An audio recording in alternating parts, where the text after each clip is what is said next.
Love me a bit of fruit punch. Right, let's talk Christmas lights. And I've got the garage door open today, which is a rare treat. So I like to have a lot of Christmas lights up. We live next to a primary school. I like the kids to see the Christmas lights. And even though we have a front garden, a huge amount at the front of our house is obscured by a great big hedge. So let me just show you what that looks like. Hopefully this gives a sense of scale. The hedge wraps around the corner there. In total, there's about 20 metres in length. I'm 6'4", reaching up as high as I can. I'd guess that's getting on for 3 metres high. And I want the hedge to look fully illuminated. So it takes multiple runs of 100-metre lengths of string lights. I also wrap the lights round into the garden as well. So yeah, it's a big job to get this hedge illuminated. So the main place I put my Christmas lights is all in that hedge, and I've got some very long runs. They're all kind of 100-metre lengths, multiple ones of those. And back in 2022, I made what I called the Wind-O-Matic 5000. Here's some footage of that. Just look how dark and dingy my workshop was before I got all that gardening stuff out into the shed. Anyway, this was the Wind-O-Matic 5000. I'll pop a link to the original video in the description. It was very basic, but it was a way for me to wind up lights onto a spool, take them out on the spool, store that away, put a fresh spool in, and then carry on winding up more sets of lights. But it did have to be disassembled and reassembled with tools rather than doing it by hand, so there was a lot of room for improvement. And then a year later in 2023, I upgraded and made the Wind-O-Matic 6000. And here's some footage of that. Looking back at these old videos, I am so much happier with the workshop now than when all that racking was there.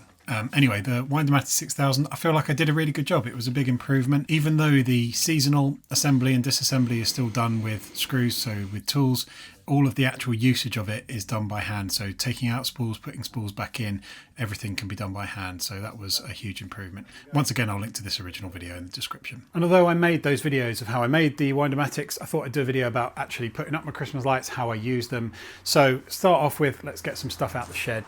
This is the shed that I built in my epic workshop reorganisation video that I did about a year ago in the autumn of 2024. It's been excellent having all the gardening stuff out of the garage so that I can just kind of focus on having the garage as a workshop, build those custom units, get rid of the metal racking. And of course I keep the Christmas lights in here. I did used to keep them in the loft, but you can see the size of that box. It doesn't go through the loft hatch anymore. So I needed a bit more space to be able to store all the bits and pieces for Christmas. Right, let's put the Wind-O-Matic 6000 together. It's pretty easy. The only improvements I've made, I made a smaller handle this year because the old one was a bit big and clumsy. And then also I've put these little plastic feet on the bottom just to keep the MDF off of the wet floor if it's been raining. Assembly is pretty much a doddle. Everything goes together with set screws. There's threaded inserts in the end of those pink battens, dowel things that you see me screwing on there. And the set screws that I've used are posi, so it's dead easy to put them together just using any screwdrivers I've got lying around because I use posi for pretty much everything. The spools get those big pieces of MDF, they stop things getting tangled on the edges, and they get the retaining bit in the handle, slot down the keepers, and there we go, it's all together, ready for the Christmas season. So I'm going to run electrics to a box over there, but let's follow it through because it starts with the plug socket. And I've got a couple of these, I've got one here and one over the other side of the garage. And what I've done with these is I've used the proper DIY method. So instead of being hardwired in, they go to this, which means I don't have to worry too much about electrical kind of sign-off stuff, but also means I can plug it into these remote control plugs, and these are Tapo ones, and I like these for two reasons. One is that they've got a power switch on the side, and I strongly believe that remote control plugs should be able to be turned off on the plug itself, not just from a remote control. So click, click, thanks very much. And you might say, oh, you can turn it off at the mains, but if it's plugged into a 4 plug, it's nice to be able to do it individually. The other thing I really like about them is when I'm setting times, when I'm doing a timer for lights to come on and switch off automatically, I don't have to necessarily set a particular time. You can use sunrise and sunset as anchor points and then set offsets. So I could say sunset plus 15 minutes or minus 23 minutes. And it's a nice way of accounting for the fact that I've got the lights up November to January, so it might be slightly different each day. Also, if you're going away on holiday and you're setting these for kind of lights coming on and off while you're away, it's nice to be able to have slightly different times each day and offset them from sunrise and sunset and stuff, I think. So yeah, Tapo smart plugs. Bought them with my own money, but really, really like them. All right, so there's the socket itself. Now I need to run a cable. I'm using one of these cables that's got one of these waterproof ends on it, although to be honest, it doesn't really matter, and you'll see why in a minute. That's going to come along here. It's going to go along the floor, but this bit here goes up to our front door and people walk over here. I drag the bins over here. So I needed a solution for the cable not to be kind of crunched into the gravel every time someone was walking here or I was taking out the wheelie bins. In the past, what I have done, I've tried to have a little hook in the wall there and run a cable all the way across to a branch of that tree and then down and along there. But it was a tremendous faff, and to be honest, I couldn't get the cable taut and it looked pretty ugly just having a cable dangling up in the air. So the solution I have now is these pieces of pipe insulation, which are split and will wrap around quite neatly. And then if anyone steps on it, or I'm dragging the bins over, it's fine.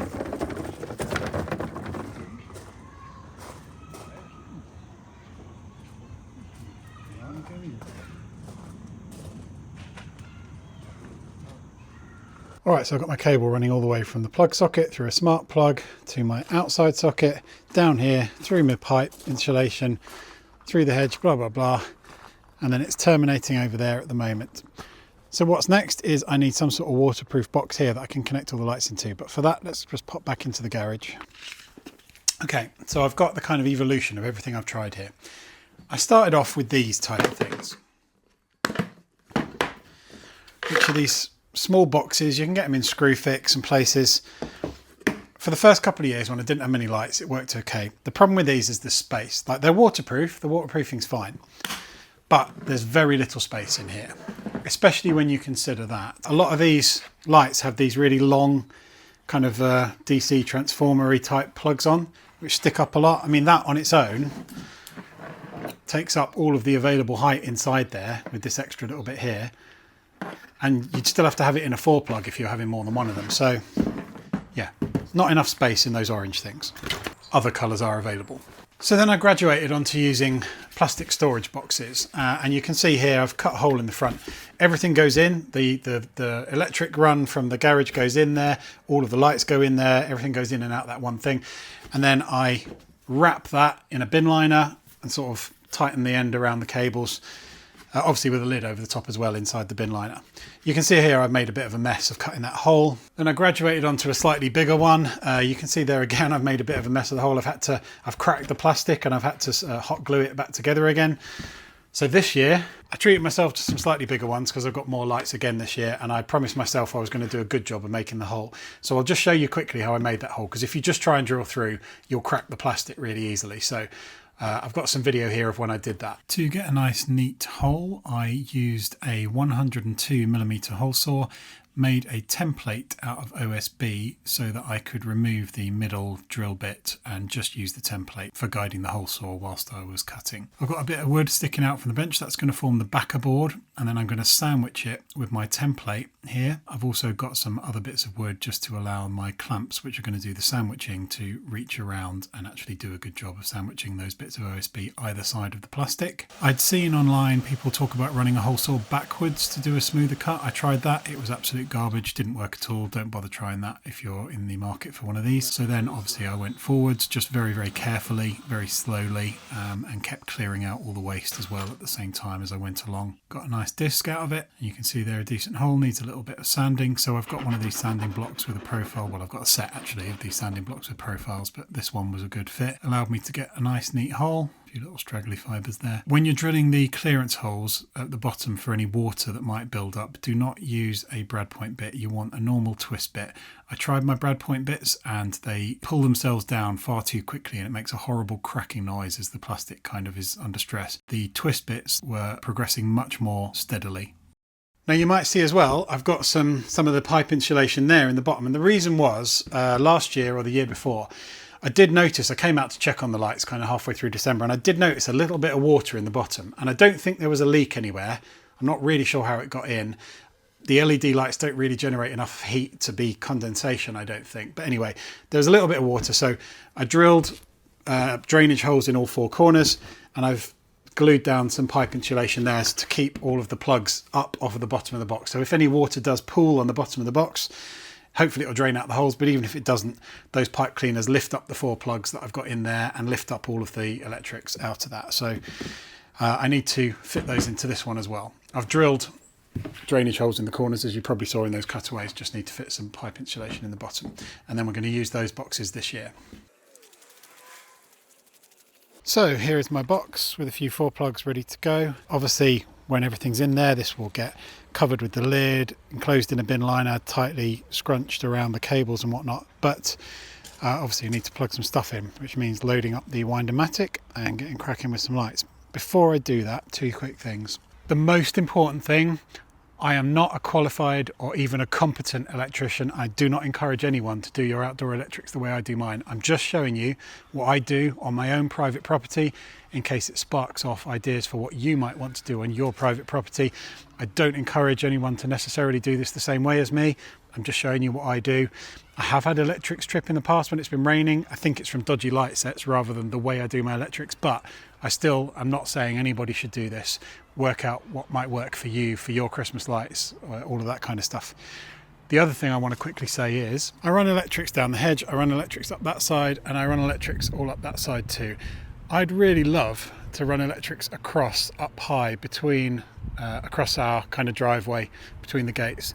So I've made myself a little pole that I think will help. And here is that pole. It's a bamboo stick, quite a long one, with a bit of 3x2 glued to the top with some hooks in, chamfered off the top so that the rain runs off it, and I've given it a little paint job. So yeah, hopefully that'll allow me to run some lights across the driveway. First reel of the year going in, and I give them all a test when I take them down in January, but I like to give them another test just before I slot them in as I'm putting them up as well, just to make sure they're still working. Right, the Wind-O-Matic's ready for action. First cable's gone into the box, and you can see there that the first thing I do with the cable, actually maybe you can't see, first thing I do is have it drop down, pointing down towards the ground, because when that bin liner is cinched up around the hole, when I've got the sort of cable tie thing around it, if it's raining, if a cable was going up first into a tree, the water running down the cable might run into the box. So by having it down, any rain will drop off the bottom of the cable. And also that bin liner, that's a Costco 120 litre bin liner, because this box is actually quite big. I couldn't fit it in a normal bin liner from the supermarket. Right, so I'm going to start off doing some on the gate, and then it's onto the hedge.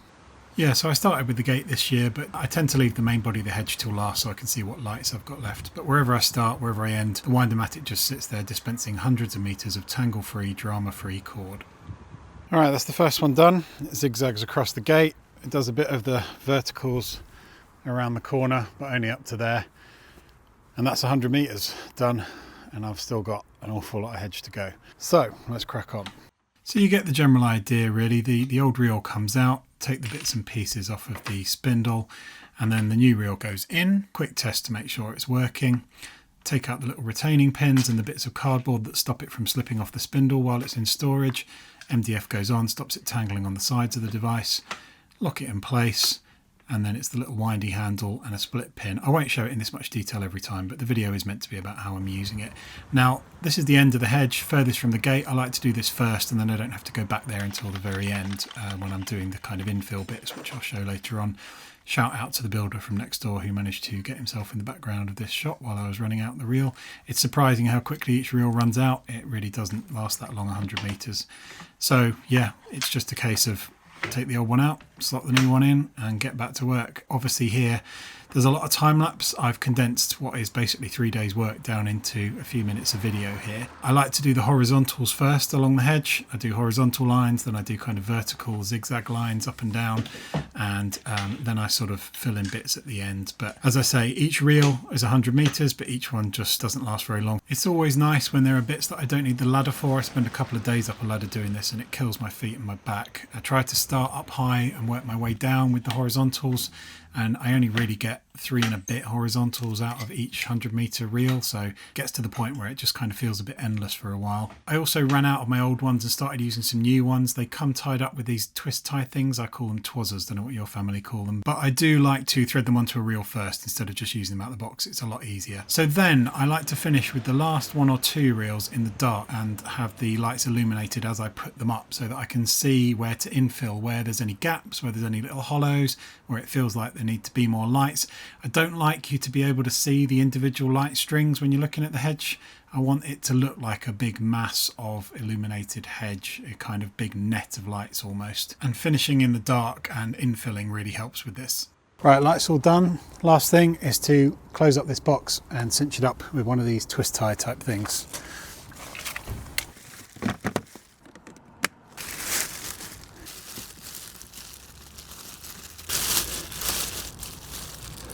So gather everything together and then just twist the twazzer around. My family call them twazzers. I don't know what your family call them. Now obviously the main reason for this is waterproofing, but part of the reason as well is just don't want bugs getting inside.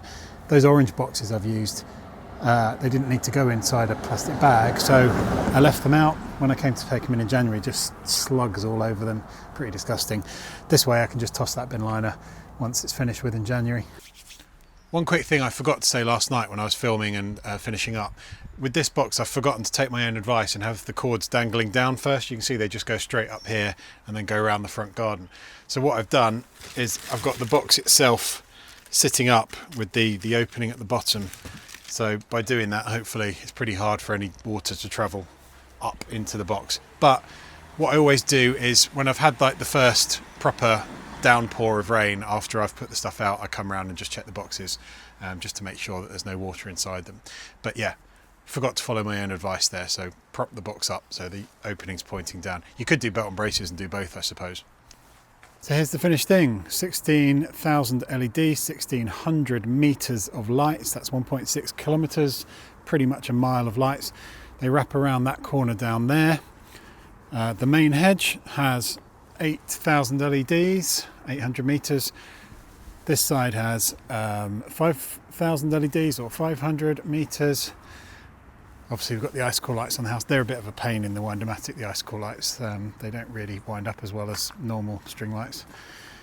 And then all of this bit of the front garden also has 3,000 LEDs and 300 meters. I think that all adds up to 1,600. And then obviously we've got some lights in the windows. There's our Christmas tree. Well, I say our Christmas tree, one of the four. And there's my little study where I edit the videos. So yeah, all in all, that was 3 days work this year. It gets a bit longer every year. The mid-air bit is new this year. I've already got some ideas how to do that better next year. It's not as impressive as I was hoping. Plus the actual light cable is under tension to sort of get it taut, and I think actually I should have done a bit of cord under tension and then zip tie the lights to the cord. So like I say, already got ideas for next year. Anyway, let's go for some final thoughts. Hello, it's Editing Jamey here. Just a very quick interruption. I'm about to make a cameo in the final thoughts section, but before I do that, I just wanted to say this is the first video I've done with these new microphones, so if the audio quality of this has been noticeably better than my other videos, or indeed the general quality, please do let me know. I'd be very appreciative. Right, back to the final thoughts. Cameo from me coming up. Man, anything cherry flavoured, you got me. So obviously I finished up last night in the dark because it's easier to do those infills. And yeah, bigger and better this year. 16,000 LEDs, a mile, 1.6 kilometers of lights. But you probably already knew that because I'm sure I would have put that in the title of the YouTube video. In fact, let's just check with Editing Jamey. Editing Jamey? Oh, those numbers are definitely going in the title. Yeah, I thought so. So, yeah, I mean, look, this thing is just, I think it might be the best thing I've ever made. Certainly the most useful, certainly my favorite. And like, apart from putting these little feet on and making a slightly smaller windy handle, don't think I can really improve upon it. The only thing that worries me slightly is because it's melamine faced MDF, not great in the rain. And last year I did get pretty wet out there. I ended up putting like a plastic fold up table over the top of it to try and stop it getting rained on too much. And I did think about maybe making a box for it, but this thing disassembles and packs away quite neatly when it's not in use the rest of the year, and making a box for it would kind of defeat that. It would be quite a big thing to have to store. So unless anyone's got any ideas for how I can make like a little umbrella or something that goes over the top but without it getting blown away, I'm not really sure how I could do it. But I mean, yeah, just being able to store each one on a spindle that you can put in, take out, put it in a box for the rest of the year, take it out again, unravel it. It's just an absolute game changer when you've got that many lights. I should just reiterate that in terms of the outdoor electrics, please nobody copy me. Please nobody take this as any kind of endorsement that that's a good way to run electrics outside into your property. I just hope that by telling you what I do, that there's things here that might be useful for you perhaps. And then I suppose the only other thing I was just going to say on this video is normally when I'm doing woodworking videos, I quite like taking my time, and so filming it obviously makes things take longer. Whenever you're videoing, it takes longer. But I don't mind that because I'm a hobbyist and I like pottering around in the garage, taking my time to do stuff. Because this wasn't one of those kind of hobbyist DIY jobs. This was an annual job that needs doing at the house, putting the lights out. Filming it, honestly, was a lot more of a drag. There was a lot of times when I was thinking, oh, I just want to be cracking on with this, and actually I've got to set the camera up and do a time lapse here and whatnot. So I'm not sure I'll be doing this kind of thing every year, but hopefully showing you how I actually use this thing. Like I say, links in the description to when I made this and when I made its forerunner, the 5000. And also to Stuart from DIY's method for doing the outdoor sockets as well. There might be other links. Apologies if I've forgotten any, but I'll pop them in the description. But yeah, so a little bit of a drag filming, but I'm glad I've done it. I'm glad I've kind of got it documented on record, as it were. Hopefully there's something in here that was useful for you if you like to have lots of outdoor lights as well. Happy Christmas, everyone, and I will see you probably in the new year, because it's getting a bit cold in the garage now to be doing much out here, to be honest with you. Thanks very much. Bye.